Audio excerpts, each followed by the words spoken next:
오늘은 마태복음 15장 21절부터 28절까지의 말씀, 가나안 여자에게 주님의 이제 구원이 임하게 되어지는 장면입니다. 근데 이제 이 가나안 여자에게 구원이 임하는 이와 같은 장면이 있기 전에 어떤 일들이 있었느냐면은 유대인들과 논쟁이 벌어졌죠. 사람의 계명으로 하나님을 헛되이 경배한다. 그러면서 이제 제자들에게 너희들도 이것을 깨달았느냐? 사람의 마음에서 나오는 것이 사람을 더럽히는 것이지 입으로 들어가는 것이 사람을 더럽게 하는 것이 아니다. 이와 같은 내용으로 이제 20절까지 쭉 이어져 왔고, 이제 두 번에 걸쳐서 우리가 이제 그러한 내용을 상고한 겁니다.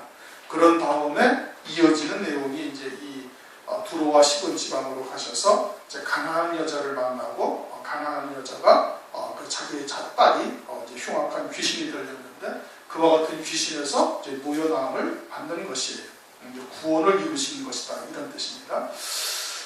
근데 이제 이것이 단순한 그때의 이적이다 라고만 본다면은, 그러면 우리의 영생과는 아무런 관계가 없는 것이죠.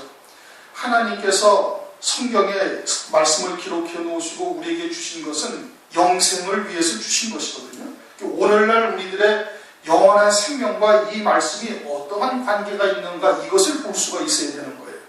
그냥 그때 주님께서 가나안 여자를 불쌍히 여기시고 걔라고 그냥 모욕을 주고 그랬는데, 그럼에도 끈질기게 주님에게 그냥 달라붙어가지고서 귀신이 쫓겨나갔다, 이런 어떤 그런 이적이나 이것을 지금 말씀하고 있는 것이 아니다. 이게 영원한 생명과 무엇을 지금 거기에 대해서 주님께서 우리에게 말씀하고자 하시는가, 이것을 우리가 이제 볼 수 있어야 되는 것이죠. 21절, 예수께서 거기서 나가사 두로와 시돈 지방으로 들어가시니, 예수님이 가신 거예요. 그렇죠? 예수님이 지금 가셨어요. 어디로? 두로와 시돈 지방으로. 그리고 거기에 가신 이유가 뭐예요? 가나안 여자를 구원하기 위해서 간 겁니다. 가나안 여자를 만나러 가신 거예요, 주님께서. 두로와 시돈 지방에 주님이 가셨는데 그 가신 것이 그냥 우연히 가셨거나 어떻게 지나다 보니까 두로와 시돈 지방에 가셨다, 이런 뜻이 절대 아니다 이겁니다. 주님이 뜻하신 바가 있어요. 그 뜻하신 바가 뭐예요? 그곳에 가서 가나안 여인과 그 흉악히 귀신 들린 그의 딸을 구원하고자 주님께서 가신 거예요. 주님이 사랑으로 가신 것이고 주님이 은혜를 베풀러 가신 거예요. 그렇겠죠. 그런데 이제 이 부분을, 이것을 주님이 이렇게 친히 가나안 여인을 만나시려고, 가나안 여인을 구원하시려고 두로와 시돈 지방에 가셨다라는 전제가 먼저 되어야 되는 거예요. 그러지 않으면 이것을 어떻게 해석을 하냐면, 이 가나안 여인은 그냥 주님이 무시하고 인격을 모욕하고, 우리 자녀의 떡을 취하여 개들한테 주는 것이 일치원치 않고 그것이 바른 것이 아니다, 그렇게 그냥 개라고 취급을 당했음에도 불구하고 그러한 수욕과 멸시를 참아가면서 인내해서 결국은 하나님으로부터 그러한 응답을 받았다, 이렇게 말하면 이건 큰 오해인 겁니다. 그건 성경을 아주 사람 중심으로 바라보는 거예요. 인간 편에서 바라보는 거예요. 인간이 어떻게 했느냐에 따라 가지고 하나님의 은혜가 임했다라고 생각을 하는 거예요. 그러나 에베소서 2장 8절 9절에 뭐라고 그래? 그 선물이란 말이에요. 하나님께서 그냥 은혜로 주시는 것이지 너희의 행위로 난 것이 아니다, 이겁니다. 수로보니까 이 가나안 여인이 그냥 그런 수욕을 참으면서 그냥 하나님 앞에 어찌하든지 구원을 얻고자 그 간절한 중심으로 기다리고 또 부르짖고 또 간구하고 그래가지고서는 주님으로부터 응답을 받았다고 그런다면은 여인은 훌륭한 사람이 되는 것이고, 주님은 인격을 모욕하고 사람을 무시하고 그냥 수치를 주는 그런 분으로 비춰지는 거예요. 그렇죠? 그건 사람 편에서 해석을 하는 거예요. 그건 하나님의 사랑이, 주님이 지금 두로와 시돈 지방에 가셨다니까. 주님이 친히 가신 거예요. 왜 가셨어요? 우연히? 그냥 어쩌다가 발길 닿는 대로 흘러가다 보니까 두로와 시돈 지방에 가신 겁니까? 그게 아니니까요. 주님이 뜻하신 바 있어서, 전지전능하신 하나님께서, 천지와 만물을 지으신 하나님께서 그곳에 가나안 여인을 구원하시려고 주님이 친히 가신 거예요. 신이 가신 거예요. 그리고서는 그 과정 가운데서는 우리에게 주시는 메시지가 있는 것이지, 수고번이게 여인, 이 가나안 여인이 그냥 수치를 당했음에도 불구하고 그 수치를 참고 인격의 모욕을 당했음에도 그것을 참고 주 앞에 나갔더니 주님께서 구원을 베푸셨다, 이런다면 이건 성경의 본질이 무엇인지를 전혀 모르는 겁니다. 영생이 무엇인지를 모르는 거예요. 그 영생으로 바라보는 시각이 전혀 아니다 이겁니다. 주님은 이것을 무엇을 위해서 주셨다고요? 영생의 교훈을 얻고자 주신 거예요. 우리들에게. 무엇이 너희들에게 참 생명의 길을 걸어가는 것인지를 깨닫게 하시기 위해서 주신 거예요. 그러니까 주님은 아주 그 근본에 뭐가 깔려있어요? 사랑이 깔려있는 거예요. 우리에게 은혜를 주시고자 하시는 하나님의 은총이 이미 그 가운데서 우리에게 오신 것이지, 인격을 무시하고 모독하고 수치를 주고 이러시려고 하시는 것이 아니다 이거예요. 그럼에도 불구하고 수로보니게 여인이, 가나안 여인이 인격이 훌륭해가지고 끝까지 인내하고 참아가지고 응답을 받았다, 이런 데면 이건 문제가 심각한 겁니다. 그럼 하나님은 아주 그냥 사람을 무시하고 수치를 주고 모욕감을 주고 모든 대중들 앞에서 네 딸이 뭐라고 그랬어요? 개한테 던지기 마땅치한데 네 딸이 개귀신 들렸다, 이 얘기거든요. 그 수치를 주시는 그런 주님이십니까? 아니란 말씀이에요. 그렇게 보면은 그것은 사람의 시각에서 하나님의 말씀을 보는 거예요. 그런 것을 인본적 신앙이다, 이렇게 얘기를 하는 겁니다. 그럼 하나님의 사랑이 아주 근본에 깔려 있어서 그 가나안 여인을 불쌍히 여기사 구원하러 가시는 이 주님의 발걸음 자체를 부정하는 거예요. 누가 어떻게 하셨다고요? 예수께서 거기서 나가서 두로와 시돈 지방으로 들어가시니. 왜 가셨어요? 그곳에 가나안 여인이 있고 그 가나안 여인을 불쌍히 여기사 그를 구원하시고자 하시는 것이고, 오늘날도 이와 같은 가나안 여인들이 있고 그들을 불쌍히 여기사 하나님께서 이와 같은 구원의 은총을 베푸시는데 그 과정이 이러하다라는 것을 우리에게 알려주시는 겁니다. 그러면 두로와 시돈이라는 것은 뭘 말하는 거예요? 두로와 시돈이라는 것은 오늘날 교회를 말하는 거예요. 두로와 시돈과 같은 교회. 두로와 시돈과 같은 교회는 무엇을 말하는가? 그 두로라는 것은 스가랴서 9장 3절을 보면 두로는 자기를 위하여 보장을 건축하며 은을 티끌같이 정금같이 거리에 진흙같이 쌓았을적. 두로라는 것이 해변가에 있는 도시가 되어가지고 무역을 하면서 많은 부를 축적을 합니다. 그래가지고 어떻게 했다? 자기를 위하여 보장을 건축했다. 요새를 지었다. 그러니까 보장이라는 것은 한자어로 써서 그러는데 요새와 같은 뜻이에요. 자기를 위해서 요새를 짓고, 그리고서는 은을 티끌같이 정금을 거리에 진흙같이 쌓아 온갖 부귀영화를 다 쌓아놓은 것이 그와 같은 교회를 말하는 거예요. 시도는 그러한 두루를 쫓아가지고 두루와 같은 그와 같은 보장을 쌓고 거리에 은과 금을 가지고 티끌같이 진흙같이 이와 같이 쌓아놓고 있는 것을 부러워서 소망하며 그 두루를 쫓아가고 있는 곳이 시돈이에요. 두루와 시돈은 항상 붙어 다니죠. 에스겔서 27장 8절을 보면 시돈과 아르밧 거민들이 네 사공이 되었으며 두로야 네 가운데 있는 박사가 네 선장이 되었도다. 시돈은 그와 같은 두로와 같은 교회를 늘 사모해가지고 막 쫓아다니면서 그의 사공이 되어지고 그의 일꾼이 되어져가지고 그와 같은 것을 소망하며 살고 있는 이와 같은 교회를 말하는 겁니다. 두로와 시돈은 그러한 교회를 말합니다. 부귀영화가 선망의 대상이 되어 그를 쫓고 있는 자들, 그와 같은 것이 두로와 시돈 지방이들 말하는 것이, 그 지방으로 들어가시니 그와 같은 교회를 말하는 것인데, 거기에 누가 있어요? 가나안 여자 하나가 그 지경에서 나와 소리질러 가는데 주 다윗의 자손이여 나를 불쌍히 여기소서 내 딸이 흉악히 귀신 들렸나이다. 네. 거기에 가나안 여자가 있는 거예요. 그럼 가나안 여자는 가나안 지방에 살다가 두로와 시돈 지방으로 지금 온 겁니다. 가나안은 창세기 10장을 보면은 창세기 10장 6절 함의 아들은 구스와 미스라임과 붓과 가나안이요. 그럼 가나안이 누구의 자손이? 노아의 자손이. 노아의 아들인 함의 자손으로서 가나안 족속이 된 거예요. 그 가나안 족속은 하나님 앞에 진노를 받아가지고, 하나님 앞에 진노의 심판을 받아가지고 이스라엘 백성들로 하여금 가나안 족속을 다 멸하신 곳이에요. 그곳에서 남아있던 가나안이에요. 자기들이 하나님의 진노의 심판의 대상이라는 것을 알고 있는 거예요. 그리고 거기서는 구원의 소망이 없어가지고 어디로 온 거예요? 두로와 시돈 지방으로 지금 와서 지금 거기에 있었던 거예요. 두로와 시돈 지방에 지금 그렇게 온 거다. 거기에 여자라는 것은 뭘 말하는 거예요? 여자라는 것은 신령한 젖을 나누어주는 여자예요. 교역자, 오늘날로 말하면 주의 종, 목사를 말하는 겁니다. 마태복음 24장 41절에도 두 여자가 매를 갈고 있으며, 그 맷돌 간다라는 것은 양식을 만드는 사람을 말하는 것이거든요. 그 누구예요? 여자는 다시 말은 오늘날 주의 종들을 말하는 거예요. 주의 종들. 신령한 젖을 나눠주는 자. 가나안 지방에서 두로와 시돈 지방으로 지금 온 거예요.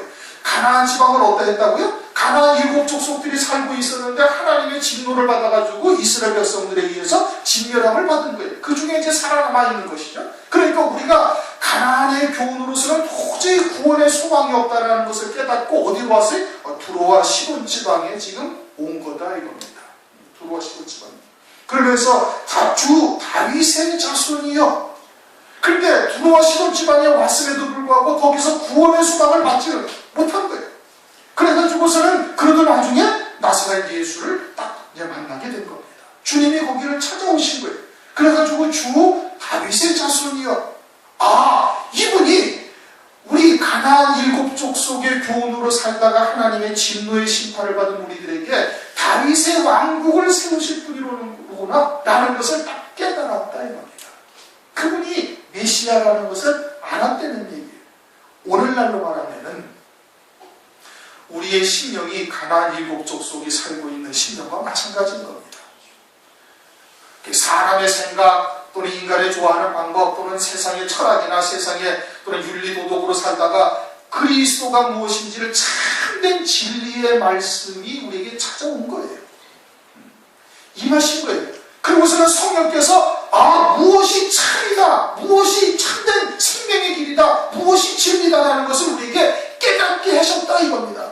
가나안 여인이 주 다윗의 자손이여 라고 외치고 부르짖는 것은 우리도 가나안 7 족속과 같은 심령으로 살고 있던 우리들이 그러한 구원의 소망이 없던 우리들이 두로와 시돈 지방에 와가지고 거기에서 이것이 구원인가, 이것이 참인가, 이것이 진리인가 와서 살펴보다가 그것도 아닌 것 같았는데 그러다가 하나님께서 우리에게 진리가 무엇인지를 알게 하셨다 이 뜻인 겁니다. 그 주 다윗의 자손이여 라고 고백하고 있는 거예요. 하나님께서 성령으로 그것을 깨닫게 하신 것이에요. 그래서 주 다윗의 자손이여 나를 불쌍히 여기소서, 나를 불쌍히 여기다니. 가나안 지방에서 살던 그 가나안의 교훈이 우리에게 영생에 이를 수 없음을 알고서는 두로와 시돈 지방에도 와서 봤으니 이 두로와 시돈은 어떻게 하고 있어요? 자기를 위하여 보장을 쌓고 그리고서는 그냥 은을 거리에 진흙같이 금을 티끌처럼 이렇게 쌓아놓고 살고 있는 거예요. 다시 말하면 세상의 복된 것, 세상의 부귀영화, 세상의 존귀영광을 누리는 것이 이것이 하나님의 복이다, 이것이 하나님의 뜻이다 하고 그것만 가지고서 살고 있는 것을 보고 있는데 그것을 봐서는 이것이 진리가 아니다, 이것이 참된 생명의 길이다 하는 것을 깨닫게 하신 거예요. 무엇을 통해서? 진리의 말씀을 통해서 깨닫게 하신 거예요. 주님이 찾아오신 거예요. 진리가 무엇인지를 알게 하셨다. 참된 생명이 무엇인지, 영생이 무엇인지, 하늘에 속한 자로서 사는 일이 무엇인지 이것을 주님이 우리에게 성령으로 알려주신 거예요. 그것이 다윗의 자손을 만난 겁니다. 여인이 스스로 찾아갔어요? 아니란 말이에요. 주님이 찾아오신 거예요. 어디에? 두로와 시돈 지방에 누가 있어서 거기에 가나안 여인이 있는데 이것이 구원의 길이라는 것을, 길이 아니라는 것을 거기서 알고 있는 거예요. 깨닫고 있는데 무엇이 참된 길인지, 뭐가 진리인지, 뭐가 생명의 말씀인지를 모르고 있는 거예요. 찾지를 못하고 있는 거예요. 그런데 주님을 만나자마자 그것이 진리라는 것을 다 알았다는 겁니다. 우리에게 그러한 하나님의 말씀을 우리가 주시자 우리가 성령으로 감동의 역사를, 은혜를 베풀어 주셔서 이게 진리라는 것이구나, 이게 하나님의 뜻이로구나, 이게 하나님의 말씀이로구나, 이것이 참된 생명의 길을 걸어가는 것이로구나 라는 것을 깨닫게 해주셨다 이겁니다. 지금 그걸 말씀하고 있습니다. 주 다윗의 자손이여 나를 불쌍히 여기소서, 나를 불쌍히 여기달라. 그것이 진리인 줄 알고 두로와 시돈 지방에 왔으면 그것이 참된 생명에 이르는 길인 것을, 이 길이 아니라는 것을 알고 있는 거예요. 그러나 막상 진리가 무엇인지를 아무리 성경을 봐도 모르겠고 참된 생명의 길이 무엇인지를 알지를 못한 것이죠. 우리가 예수 그리스도를 믿게 되어지면 성령이 임하셔요. 그렇죠? 성령이 임하시면 참된 그리스도인, 그리스도의 것으로서 믿음으로 산다는 것이 무엇인지는 낱낱이 깨닫지는 못하지만 그저 흐릿한 형체로서는 알게 하신다 이겁니다. 알게 하셔요. 근데 말씀을 봐도 모르는 거예요. 말씀을 봐도 모르는 거예요. 깨우쳐지지가 않냐는 거예요.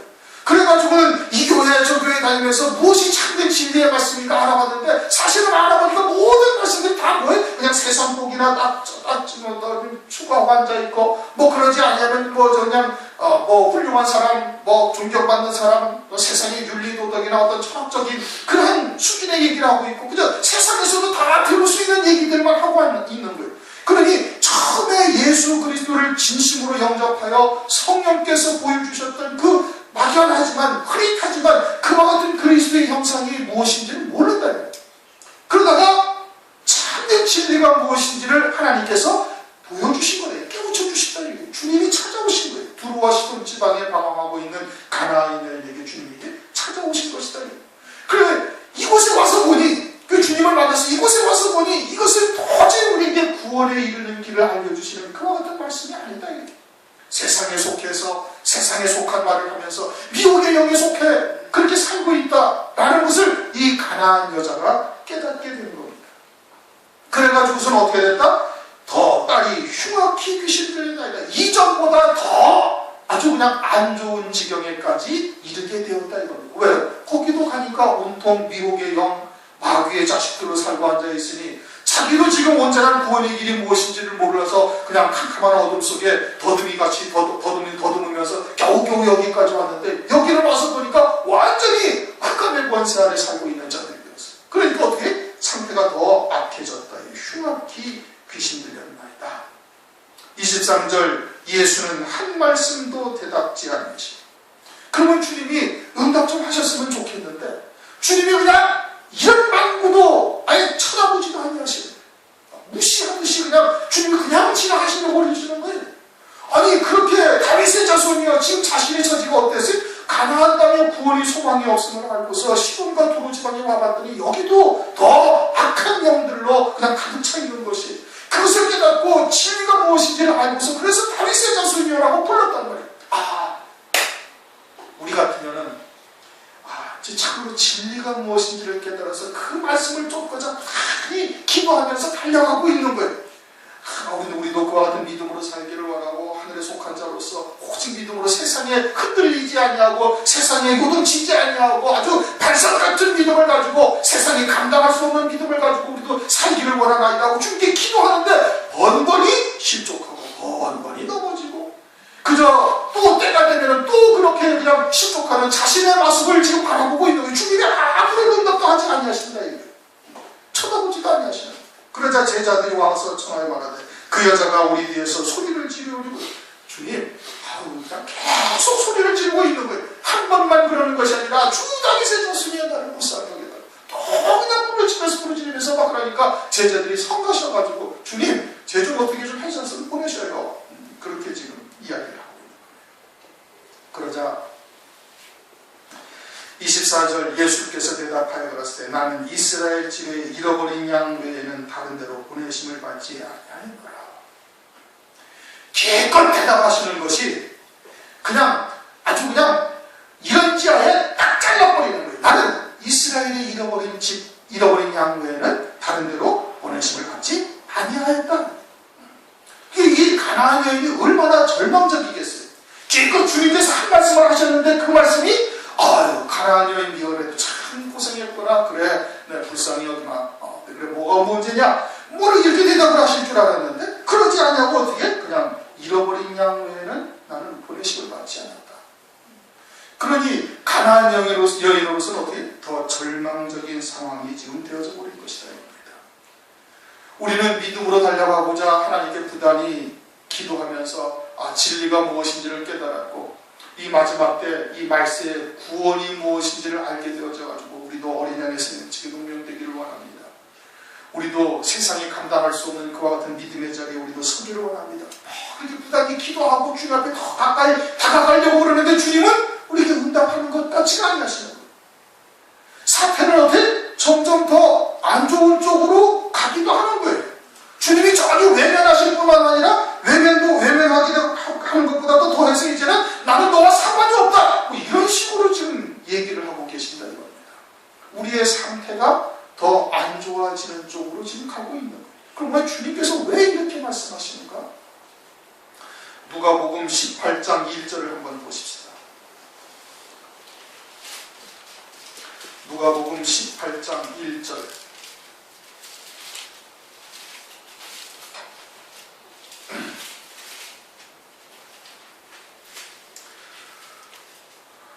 다 같이 읽습니다. 시작. 항상 기도하고 낭망치 말아야 될 것을 저희에게 비유로 하여 하면서 쭉 말씀하시면서 7절. 하물며 하나님께서 그 밤낮 부르짖는 택하신 자들의 원한을 풀어주지 아니하시겠느냐. 저희에게 오래 참으시겠느냐. 내가 너희에게 이르노니 속히 그 원한을 풀어주시리라. 그러나 인자가 올 때에 세상에서 믿음을 보겠느냐 하시니라. 아멘. 마지막 때에 그러한 믿음이 없다, 이런 뜻입니다. 결론은 그거죠. 어떠한 믿음이? 항상 기도하고 낭망치 아니할 만한 그와 같은 믿음을 가진 자들이 별로 없다는 얘기예요. 그럼 어떻게 해야 된다는 얘기예요? 무엇이 참인지 무엇이 진리인지 주 다윗의 자손을 딱 만났다면 끝까지 믿음으로 구하라 이겁니다. 그러면 택하신 자들의 원한을 하나님께서 풀어주지 않으시겠느냐, 오래 참으시겠느냐, 그러지 아니하신다 이거예요. 그리고 이 여인은 나중에 어떤 칭찬을 받아요? 믿음이 큰 여자라고 칭찬을 듣는 거예요. 그런 환경이 닥쳤음에도 불구하고 낙심하지 아니하고 절망하지 아니하고 주님은 우리를 기도를 들어주시 아니한가 하고서 그냥 불평하거나 떨어지지 아니하고, 그럼에도 불구하고 또 주님께 나오는 거예요. 외면함에도 불구하고 주님께 나와서 저를 불쌍히 여겨주시옵소서, 다윗의 자손이여 나를 불쌍히 여겨주시옵소서. 그러다가 주님께서 돌아서서 한마디 하셨습니다. 나는 잃어버린 양 외에는 버리심을 받지 아니하였다. 너는 내가 상관이 없는 존재다 라고 주님께서 멸시하셨음에도 불구하고, 그럼에도 불구하고 어떻게? 그럼에도 불구하고 주님 앞에 또 나와서 말하는 것이, 여자가 와서 예수께 전하여 오되 주여 저를 도우소서. 계속 끝까지 기도하고 있다는 겁니다. 주님이 아니고서는 나는 다른 소망이 절대 없습니다 이겁니다 지금. 그렇죠? 주님께서 야매차게 내치는 것과 같은 이와 같은 표현을 하셨음에도 불구하고 내게는 주님이 아니고서는, 즉 우리에게는 이 진리의 말씀이 아니고서는 다른 어떠한 소망도 없다라고 지금 말하고 있는 거예요. 주여 저를 도우소서. 그렇게 주님께서 말씀하심에도 불구하고 그렇게 얘기를 합니다. 잃어버린 양이라는 뜻은 멸망받은 자를 말하는 겁니다. 그러면 이 가나안 여인이 누구의 아들이라고, 누구의 자손이라고요? 노아의 후손이에요. 하나님께서 노아에게 약속을 하셨던 하나님의 택하신 자예요. 그 안에 생명이 있는 거예요. 하나님의 생명이. 그렇게 잃어버린 양이 아니에요. 잃어버린 양인 거예요. 잃어버린 양이, 자신이 하나님의 잃어버린 양이라는 것을 지금 알고 있는 겁니다. 오늘날 우리들은 어떻게 하나님의 잃어버린 양인지 아닌지를 알아요? 예수를 믿어서? 물론 그렇죠. 하나님의 생명이 내 안에 있다는 것을 깨닫는 것이 하나님의 잃어버린 양인 겁니다. 우리가 그런 하나님의 말씀을 들어서 우리가 영원한 생명이 있다는 것을 깨닫고 믿음으로 받아서 부단히 그 생명으로 살고자 노력하는 것은 그 생명이 우리에게 있기 때문인 것이고, 그런데 육신에 덮여가지고 가나안 여인과 같이 그렇게 살다가 보니 그것이 바로 누구의? 그것이 잃어버린 양이 되는 거예요. 우리가 바로 하나님께 그와 같은 잃어버린 양으로 주님이 그러한 잃어버린 양을 위해서 보내심을 받았다는 것을 다시 한번 말씀을 드리는 것이고, 끝까지 그렇게 기도해야 될 것을 말씀을 하고 있는 겁니다. 주여 저를 도우소서. 주님이 아니고서는 우리는 도저히 살아갈 소망이 없는 존재다 이겁니다. 여러분들은 예배를 어떠한 중심으로 와서 드려요? 그러한 중심으로 와서 드려야만 되는 겁니다. 6일을 주일을 위해서 사는 자가 되야 되는 거예요. 주일 예배를 적당하게 때우고 나서 그냥 일주일 동안을 내 삶을 사는 것이 아니고, 그것이 아니라 우리가 그리스도 안에 새 생명으로 사는 자다, 새로운 피조물이 되어졌다라는 것은 영원한 생명으로 사는 존재이거든요. 영원한 생명으로 세상과 접하면서 할 때 무엇을 생각하면서 살아야 돼?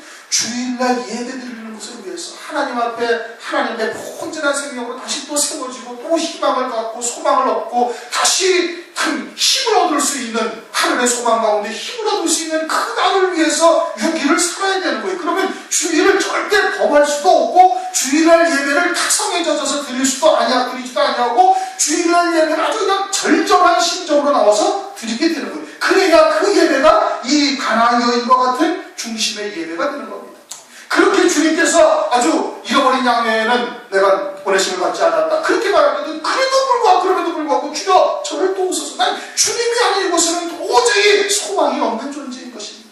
나는 그 말씀이 아니고서는 내게는 삶의 소망은 어디서든지 찾을 수 없는 존재이다 라고 지금 고백을 하고 있는 거예요. 그와 같은 중심이라면은, 그런 중심이라면 이 일주일의 6일을 주일을 위해서 사는 자가 되어야 되는 거예요.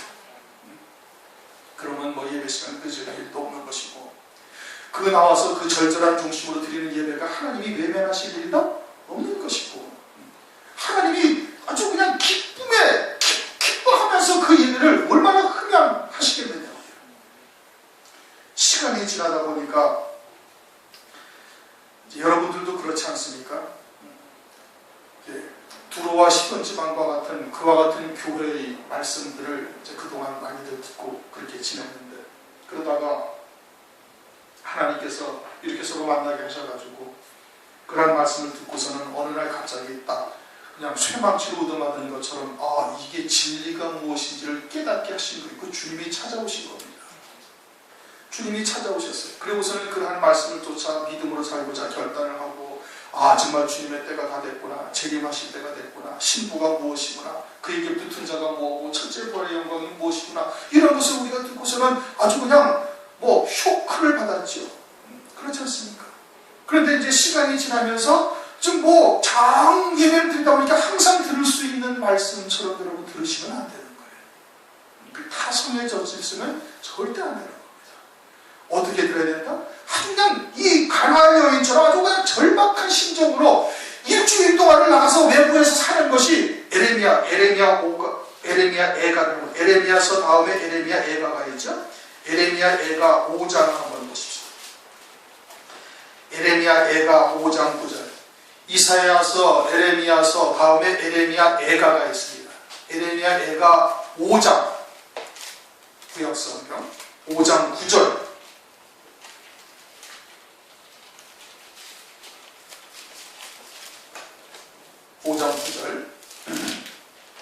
다 같이 읽습니다. 찾으셨죠? 시작. 광야에는 칼이 있으므로 죽기를 무릅써야 양식을 얻어.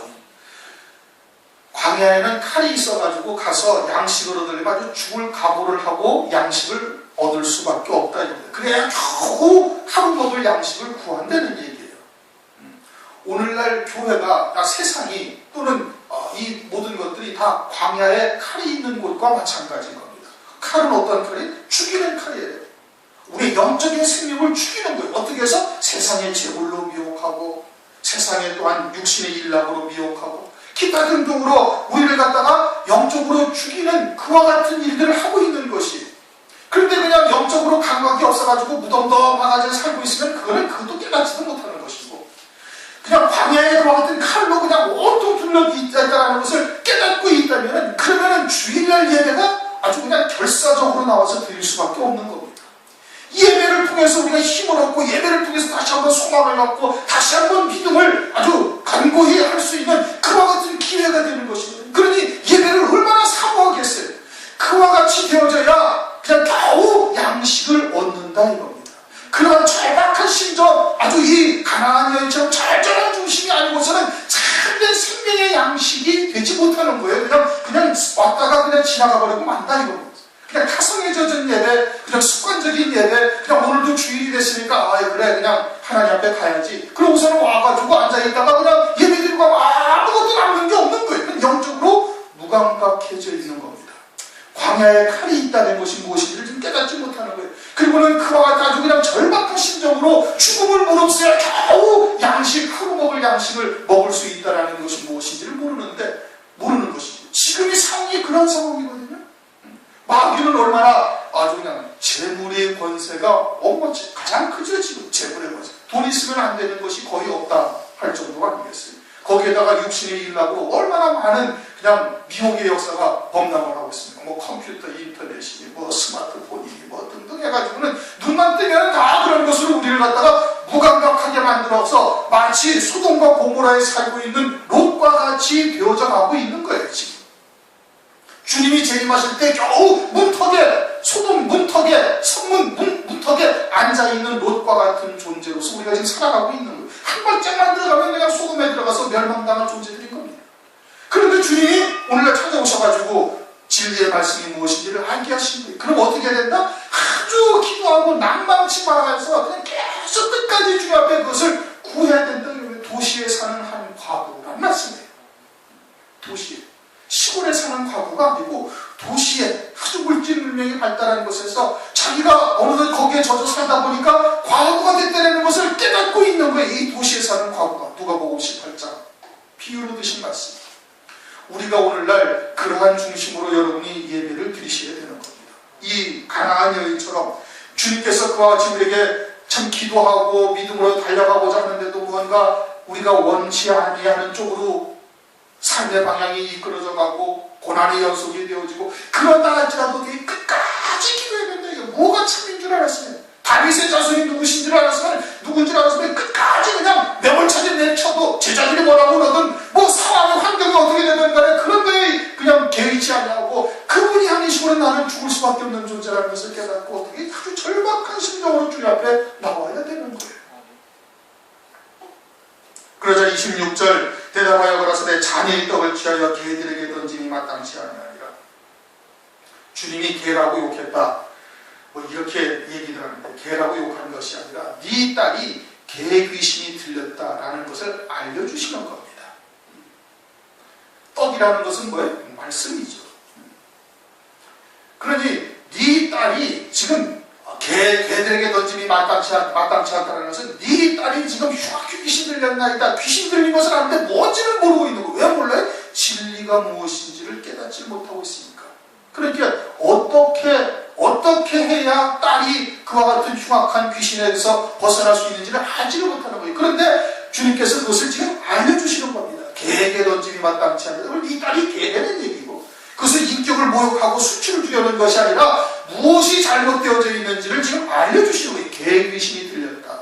개라는 것은 마태복음 5장에서도 거룩한 것을 개에게 던지지 말라. 왜 개에게 던지지 말라? 개는 그것을 가지고서 은혜를 받으려고 하는 것을 막 찢고 더럽히고 그렇게 해서 에레미야서 15장 3절에 찢는 개다 이겁니다.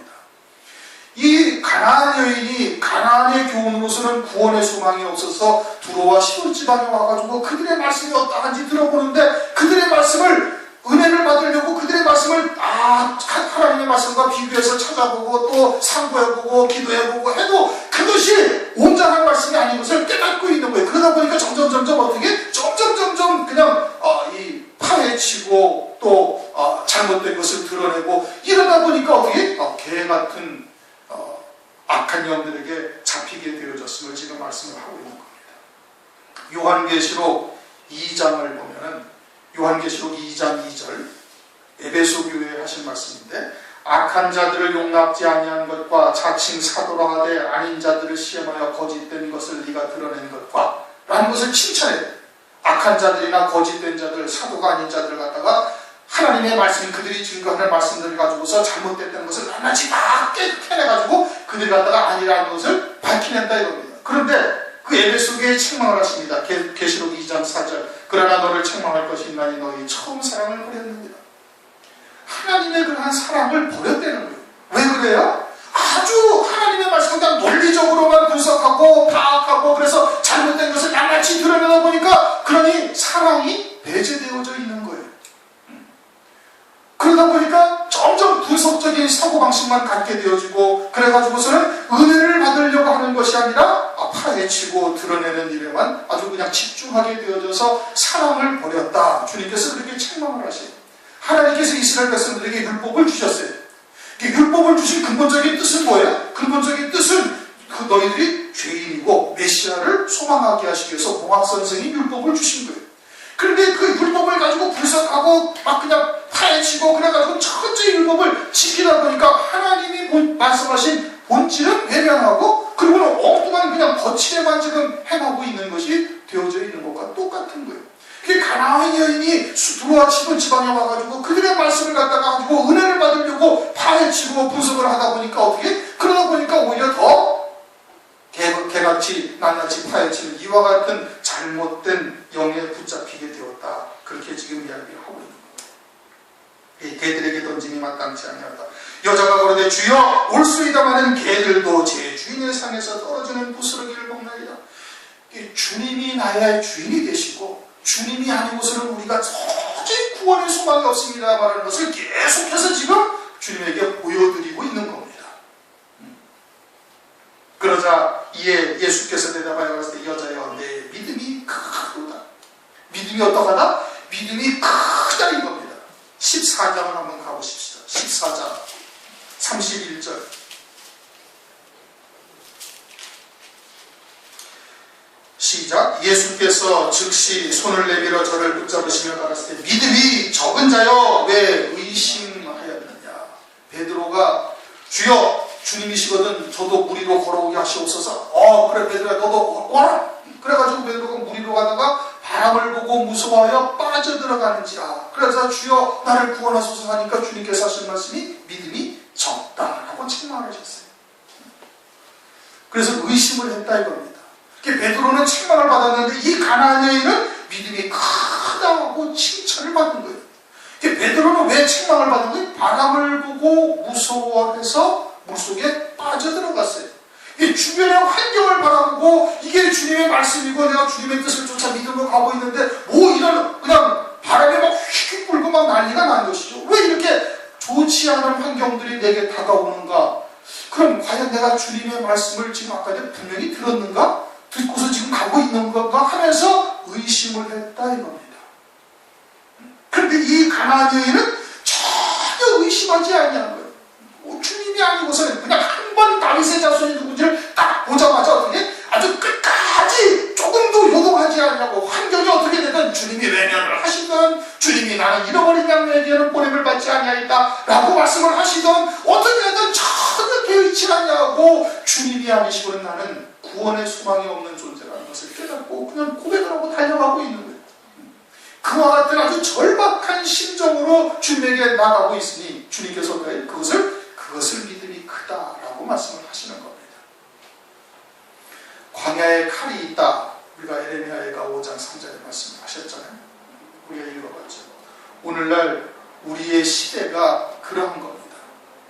시대는 점점 소돔과 고모라와 같은 시대로 만들어가고 있고 마귀의 공중거세 잡은 자는 그리고는 그 세상과 접하며 살 수밖에 없는 존재들이 우리들이에요. 그러니 조금만 방심하고 조금만 무뎌져 있으면 그냥 악한 영들이 알게 모르게 우리를 아주 자꾸 영향을 주는 거예요. 소돔성에 가 있는 롯과 다를 바가 하나도 없다 이겁니다. 그 의로운 롯이 그 마음이 상하니라. 베드로서의 그 말씀을 하고 있지 않습니까?